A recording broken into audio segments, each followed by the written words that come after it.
بیرون ملک سے کسی کے بزرگ نے، والد نے یا کسی کے بیٹے نے آنا ہو تو وہ 2 ماہ قبل ہی آنکھیں فرش راہ کیے ہوتے ہیں اور گن گن کے دن گزار رہے ہوتے ہیں، اور جو ہی لمحے قریب آتے ہیں تو پھر گھڑیاں اور ساعتیں بھی گنی جاتی ہیں۔ بار بار گھڑی دیکھتے ہیں، ابھی تک پہنچے نہیں، جبکہ یہ طے ہے کہ 5:02 پہ فلائٹ اترے گی۔ تو مطلب اس کا یہ ہے کہ جب سینے میں کسی کا انتظار رکھا ہوا ہو تو ان کے لیے پھر سارے کام مؤخر کر کے ان کے استقبال کیے جاتے ہیں۔ یہ مہینہ اللہ کی رحمتوں کا موسم بہار ہے، چھم چھم رحمتیں برستی ہیں، انوار اترتے ہیں، گناہگاروں کو آتش دوزخ سے نجات بخش دی جاتی ہے۔ تو اس کا استقبال کرنا، اس کے لیے انتظار کرنا، گن گن کے دن گزارنا، لمحے اور ساعتیں بسر کرتے ہوئے بار بار ماہ سیام کا ذکر کرنا، یہ اس مہینے کے ساتھ محبت کی دلیل ہے، اور اس مہینے کے ساتھ محبت اللہ سے محبت کی دلیل ہے۔ اس لیے اس مہینے کا استقبال کرنا، اس کے لیے تیاری کرنا، اپنے گھر کو صاف کرنا، اس کے لیے اپنی اولاد کے دل میں شوق پیدا کرنا اور ماحول پہلے پیدا کرنے کی کوشش کرنا، تاکہ جو ہی یہ ماہ جلوہ گر ہو تو روزہ رکھنے کا مزاج پیدا ہو چکا ہو، تلاوت کلام مجید کا مزاج پیدا ہو چکا ہو، دیگر نوافل اور اچھے اعمال بجا لانے کی عادت پڑ چکی ہو۔ تو شعبان میں ہی اس کی تیاری ہوتی ہے تاکہ رمضان المبارک آتے ہی ہم پوری طرح سے مستعد اور فعال ہو کر کے اس مہینے کی برکتوں کو سمیٹ لیں۔ اللہ کے محبوب علیہ السلام نے ارشاد فرمایا کہ جب ماہ سیام آتا ہے فتحت ابواب الجنہ، تو جنت کے 8 دروازے کھول دیے جاتے ہیں، اور جنت کے 8 دروازوں میں سے ایک دروازے کا نام باب الریان رکھا گیا ہے،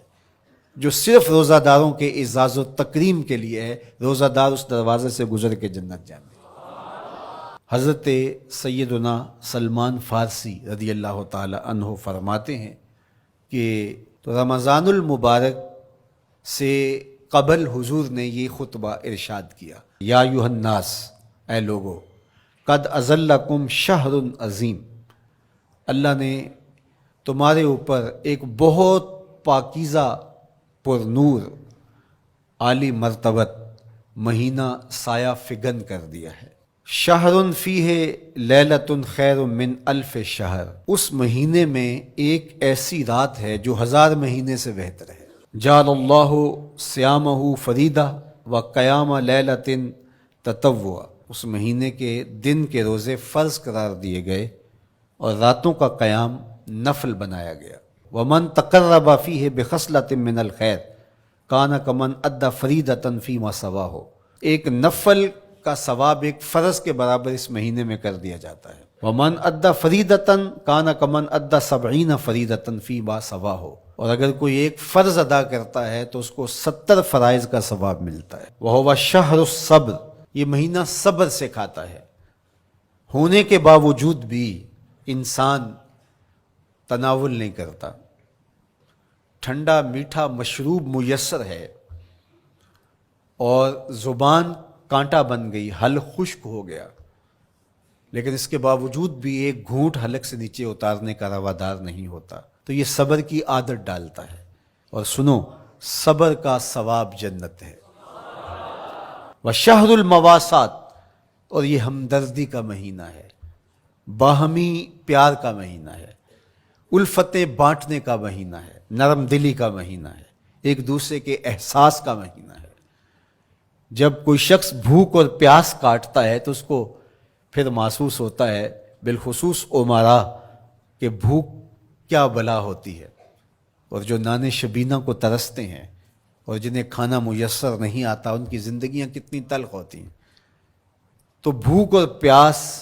احساس پیدا کرتی ہے، وشہر یزاد فیہ رزق المومن، اور یہ ایسا مبارک مہینہ ہے جس میں مومن کا رزق بڑھا دیا جاتا ہے، غرباء تک بھی اللہ کی نعمتیں وہ پہنچتی ہیں جو عام دنوں میں ان کو میسر نہیں ہوتی،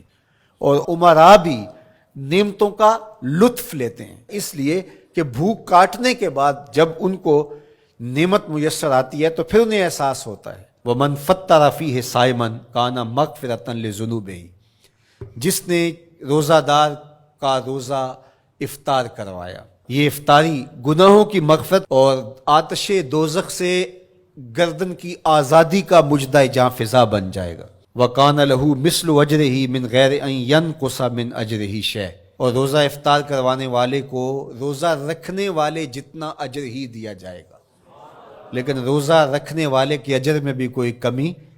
نہیں واقع ہوگی۔ تو صحابہ کا تو دل تڑپنے لگا کہ یہ کتنی بڑی بات ہے۔ انہوں نے کہا اے اللہ کے پیارے رسول صلی اللہ علیہ وسلم، ہم میں سے تو ہر بندہ یہ طاقت نہیں رکھتا کہ روزہ دار کو روزہ افطار کروا دے، تو یہ تو پھر اہل زر ہی یہ سعادت حاصل کر پاتے ہیں۔ حضور نے ارشاد فرمایا یؤتی اللہ ھذا الثواب، یہ ثواب اللہ اسے شخص کو بھی عطا کرے گا۔ من فطر صائما علی مزقۃ لبن او تمرۃ او شربۃ من ماء، جس نے کسی کا روزہ ایک گھونٹ دودھ سے کھلوا دیا یا ایک کھجور سے کھلوا دیا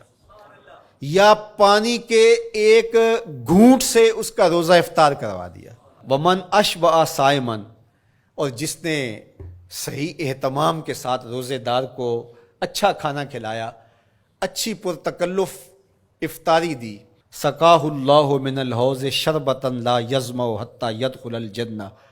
اس کو حوض کوثر سے ایسا جام ملے گا 50,000 سال کے دن میں اس کو دوبارہ پیاس نہیں لگے گی، یہاں تک کہ جنت میں چلا جائے گا۔ فرمایا وَهُوَ شَهْرٌ أَوَّلُهُ رَحْمَةٌ، یہ وہ مہینہ ہے جس کے پہلے 10 دن رحمت ہیں، اور اس کا درمیانی عشرہ اوسطہ وہ مغفرت ہے، وآخرہ عتق من النار، اور اس کا آخری عشرہ جو ہے وہ آتش دوزخ سے نجات کا ضامن ہے۔ کہا کہ 4 کام اس مہینے میں کثرت کے ساتھ کرو، وہ 2 خصلتیں، 2 کام جن کے ذریعے سے تم اپنے رب کو راضی کر سکو۔ فشہادۃ اللہ الہ الا اللہ، وہ گواہی دینا ہے لا الہ الا اللہ، وتستغفرونہ، اور تم کثرت سے استغفار کرو، اللہ سے بخشش مانگو، اللہ سے جنت طلب کرو اور دوزخ سے پناہ مانگو۔